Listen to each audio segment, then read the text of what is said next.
ups and downs and empty stadiums this week, and I've been blogging about that, and the community's been talking about that this week at WNST. But this weekend, it will be football on the road again as the Orioles entertain the Diamondbacks. The Ravens are traveling down to Jacksonville, and I got a lot of friends down in Jacksonville, and I'm really looking forward to getting down there. I'm not a golfer, but this guy, much like every person I know from Jacksonville, leads his Twitter page with some sort of golf course. But this isn't a Jacksonville course. This is the Augusta course. You can follow his journey at Brent A.S. Jacks. He is the sports director down in Jacksonville at CBS 47 and Fox 30. He is Brent Martineau, one of our defending champions. We welcome him back onto the program. And here we are again, bro. We're coming to Jacksonville, and we think we might be okay, and we think you might stink. Convince me otherwise. I mean, I've talked to so many people about this. Gus Bradley, Bortles, the draft picks, all that stuff. You get stung in San Diego, and 0-2 probably still feels like 0-2, right? Yeah, hey, you said here we are again. I say here we go again for the Jags. I mean, gosh, it's unbelievable how much that was a gut punch on Sunday. Nobody saw that coming. I mean, not after week one, not after the offseason. You know, I think everybody's been patient around here. They knew this was a slow process. But there's some talent now on this roster. I mean, there looks like there's talent on defense. Young players, yes, but still talent, free agency in the draft. And we know that offense can be pretty good. The numbers say so. So to follow up a Green Bay game where they really got, you know, I'll homer up for a second, say they got robbed a little bit. I mean, the NFL said there were 16 penalties that didn't get called that should have got called for the Jaguars, and they had a chance to win that game. Only 16, that's all? Only 16. That's it, yeah, 16. But then to go out to San Diego, where they've always struggled out west, they've really struggled with Phillip Rivers.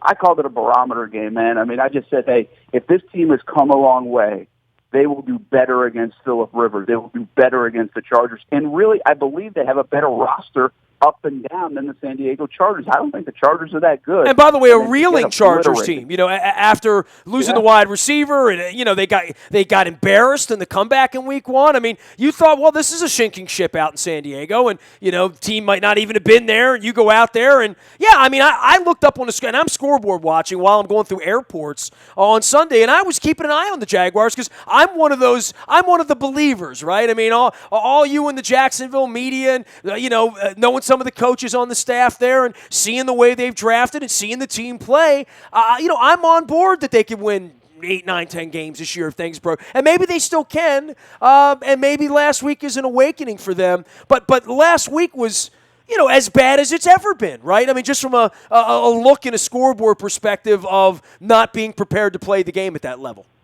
Well, yeah, here's the deal. I mean, they had convinced you, they had convinced other national folks, which they haven't been able to do the last few years, really in a decade, that they were going to be pretty good, and then they go lay an egg like that. And, that's just a bad look for the entire organization. It's a really bad look for Gus Bradley. I've been a big supporter. I really like Gus, and I believe that he's been patient while they've been patient, given the amount of players they had the first couple of years. But they put a lot into this year to really provide some results. And to go backwards like this in week 2, now I think he's on notice. I've been late to that party. Some people have tried to do that, 6, 12 months ago. But I think now you've got to keep an eye on things. You've got to keep an eye on that locker room. And where does this go from here the next couple of weeks? A winnable game at home against the Ravens, a winnable game in London against the 0-2 Colts. If they don't win these 2 games, or at least one of 2, look out. What does look out mean? We haven't seen that side of the organization, right? Like, I mean, a lot of organizations have heartbeats, and they've been there a period of time. I'm very friendly with Jack Del Rio, and I know, his kind of long stint down there in Jack. He was there a while, now out in Oakland doing it again. And, but this hasn't been an organization that's the Browns, that's changing socks every 15, 18 months to see what the temperature is out there. Shad Khan has been a well-received, well-liked, well-supported by the media in Jacksonville and around the league. The first issues are, is the team going to stay there? And what does he want to do with the team? And explaining the London games to the fan base there and all that. But it's hard to explain 12 and 39 or whatever that number is at this point. Yeah, 12 and 38 is tough to explain, and you've got to get impatient at some point. I think the patience is run out. He expects expectations to be delivered this year, and he said that. I mean, this is a result year for the Jags. So, I mean, this has to get done one way or another. But, he said last year when the Jags were reeling a little bit and people were calling for Gus's job after 3 years, and he said, we're not going to do anything during the season. I don't believe in that. But 0-4 in London. If this place is going crazy from calling for Gus Bradley, would he pull the trigger just because they're getting no response with the talent they have? You'd have to wonder if they would do that.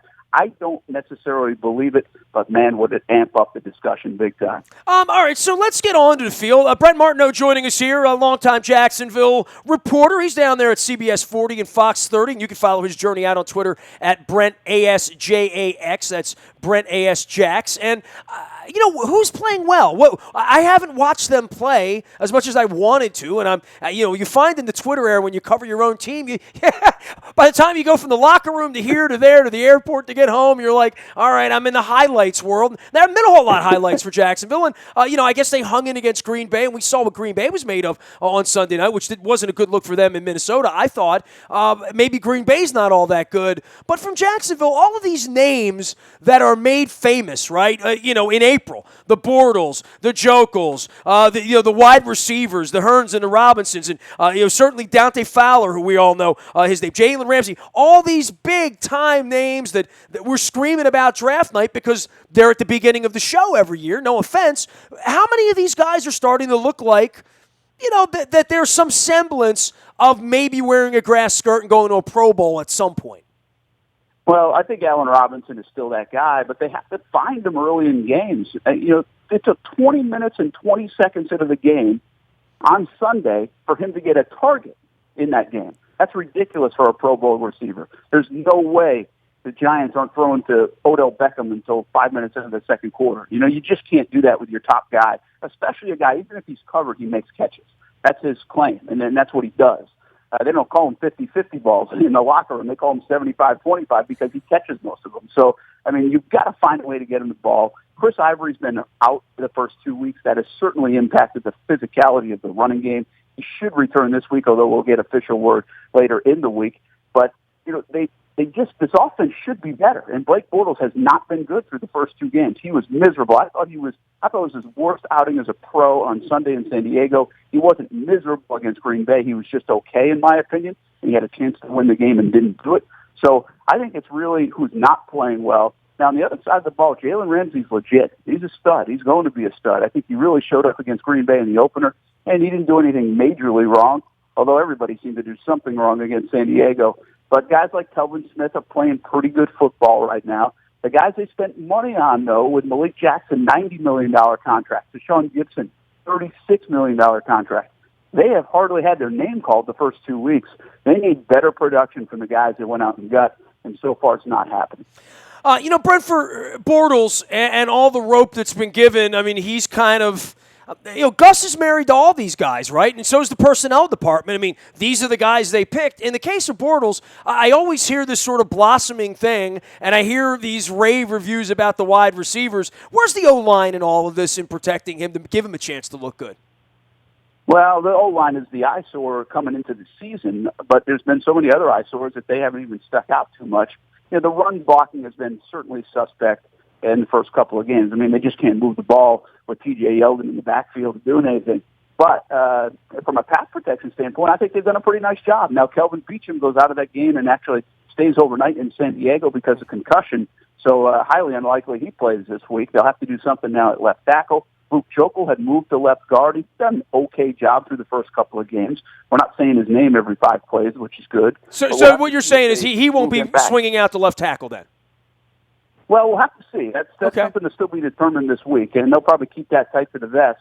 But their best option is to move Jokel back out to left tackle, and they've got a couple of other guards they could hide at a left guard. But that's going to be that matchup this week with those guys against Timmy Jernigan, a local guy here from the Jacksonville area that is playing pretty good football for the Ravens. That's going to be a matchup to watch. And Timmy Jernigan got real excited last week. He was one of those guys that came in, has had some injury issues and getting on the field, being an impact player. Through 2 weeks, we've seen him, we've noticed him, we've seen his number and him running around. I would think, from the homecoming perspective, every time Jacksonville plays a team, there's half the teams from Florida, right, and getting tickets and filling up the family section and trying to take over that pool up there, right?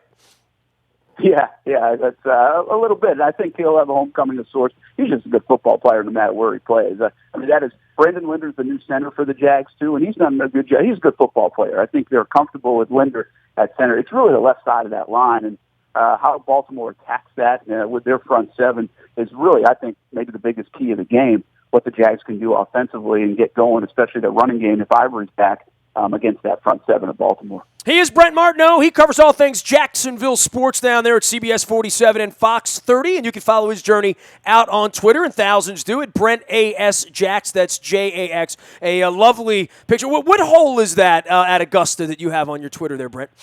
That is the 13th hole, which obviously finishing off Amen Corner.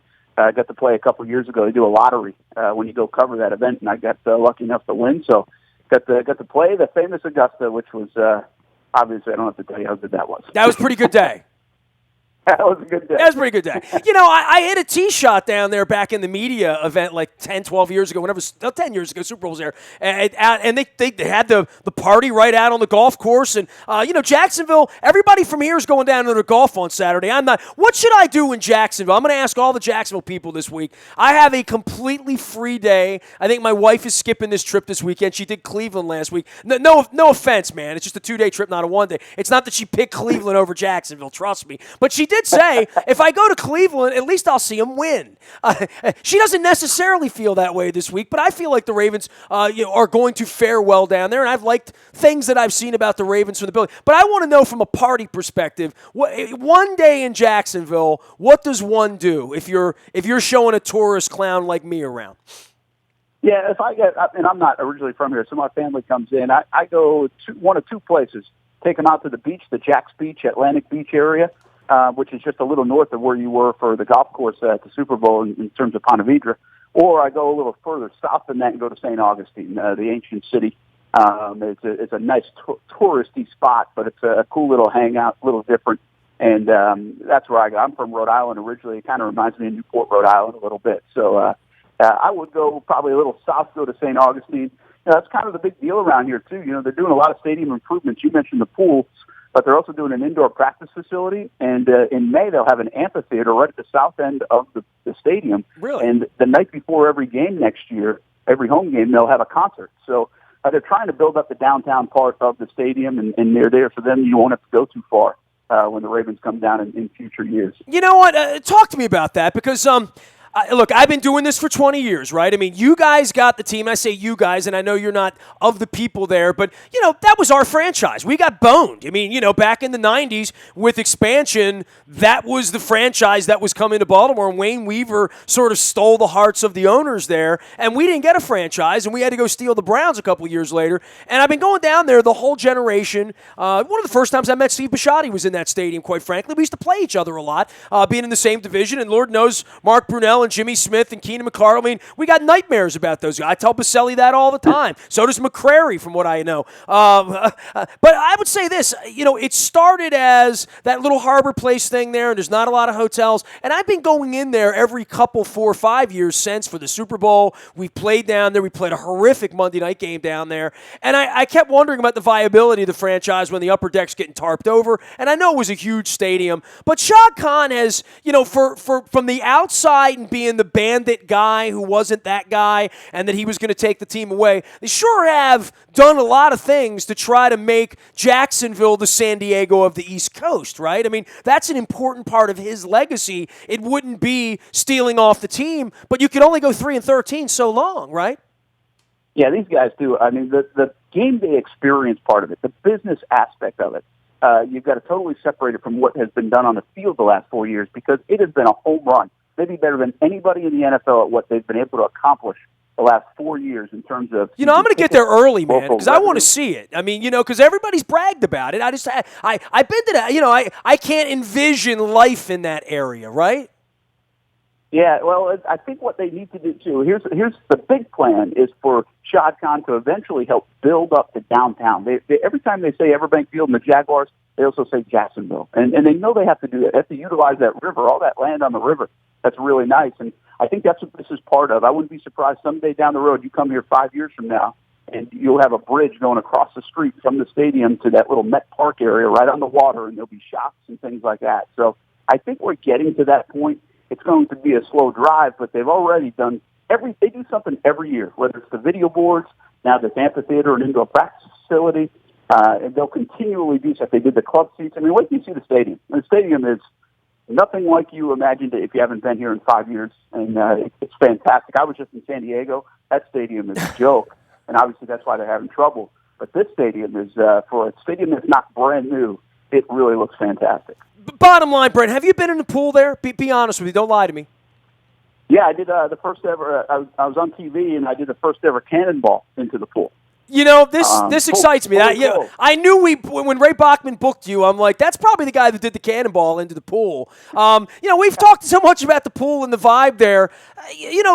And we have an issue here selling baseball tickets this week, right? I mean, it's unbelievable, but no one cares about the Orioles. The Orioles are playing for first place, and no one's going to the games. They're playing the Red Sox. Jacksonville's always been sort of that. Well, I mean, Jacksonville has the opposite problem where everyone cares about Florida and Georgia, and everyone cares about Florida State. And trying to get the NFL over while the Jag-Rag was big back in the Brunell era, there really does come a point where, like, when you lose for long stretches of time, even when you're the Orioles and you're this venerable brand, people just don't come running back when you can't win. And that really is the problem there isn't the weather or the stadium or the problem is you got to win, right? And these guys, when everyone looks at this talent pool here and says, if not now, then when, did you see any sign of life at all? Or are you really concerned that this thing has already gotten off to such a bad start? No, I do see signs of life. You just wonder if that was a snowball game for the Jags on Sunday, or are they more like the team that competed with Green Bay and had a chance to win? I mean, and can they win some of those close games? I think they've got a manageable schedule. It's not a ridiculously hard schedule. If they have the players, which I believe they have enough to compete, can you win the close games? I'm hoping that was an aberration. We'll see. The problem here is what you just said, is that everybody else has done their part. The Jags keep missing opportunities on the field. If they had, I'm telling you, this place would be buzzing if they had beaten Green Bay in Week 1. That would have been a franchise-changing in terms of direction win for the Jags, and they just missed. And then they go lay an egg in San Diego. So now the buzz is kind of off, and people are wondering what's going to happen. This place is starving and desperate for a win. One of the things I did on our radio show this week is I said, hey, the Jags need to feel that desperation for a win from the fan base, and they need to play like they feel that. And I just don't see that connection yet with the football players and the fans, and I think that does make a difference. They need to play desperate, and right now they might need to play desperate for their head coach, but I'd like to see them play desperate just to give these fans a W. They earn it, they've earned it, and they deserve it. How does this work now? They play and then they go over to London. I mean, they're the one team that's rolling over there every year and playing games. From a competitive standpoint, from the way Gus views it, because it's a different element for him because he deals with it every year in the organization, has this become second nature to get on a plane and go over to London for some of the players that have seen Bortles and these guys that see this every year?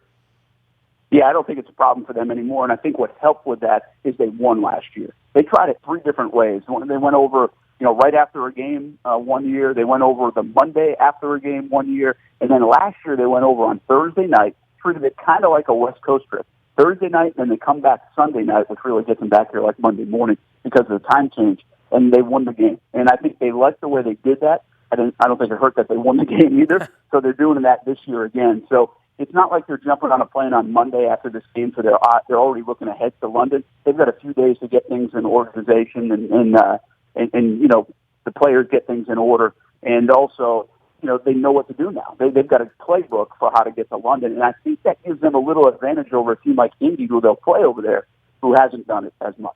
Last year the Ravens began the season out in Denver, and then they played in Oakland, and they moved the team out to San Jose for the week, and they practiced out there all week, and they stayed out there all week, and they had done all the sign, and they got their ass kicked 2 weeks in a row. And later in the year, they were supposed to do the same thing on a 49er Arizona Cardinal week, and they just scrapped the whole thing because, when you go through all of that effort and it doesn't work, but you got to find something that works, especially when you're that organization doing it every single year. Brent Martineau here from Jacksonville. You can follow him out on Twitter at Brent A.S. Jax. He does all things Jaguars and a little bit of golf as well at CBS 47 as well as Fox 30. For you, still hope, where do you sit on where the tectonic plates are going to be on the back end of that bye 2 weeks from now? Do you think this team's still capable, having seen them play now 120 minutes of football, of winning 8-9 games? I mean, certainly in that division, when you talk about the Colts, about Tennessee, Houston, who knows what they are, pretend or not, it's not the they don't have to see the Steelers and the Bengals the way we do,